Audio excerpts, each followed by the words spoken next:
မပန်းမေသူယုံခံမိသားစုရဲ့အတွက်ခုခံနေတိုင်းပဲခါတိမှုတွေဖြတ်တန်းခဲ့ပြီမဲလေအသွင်ပြောင်းလဲခဲ့ပြီရှုံမြင်ခြင်းအဖြစ်နဲ့လောကရဲ့လေမှာနှုတ်ကပတ်တရားတော်နေတာအစင်ဆုံးမပေးပြလမ်းပြနေတိုင်းပဲနေရတဲ့တွေ့တဲ့ပြန်တန်းတစေခဲ့ပြီဒီကျေးဇူးတရားတွေတကယ်ကိုချီးမွမ်းနေ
မပန်းပေသူယုံခံ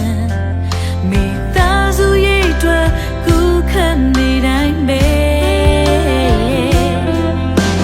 ခါတိမှုတွေဖြတ်တန်းခဲ့ပြီမဲလေအသွင်ပြော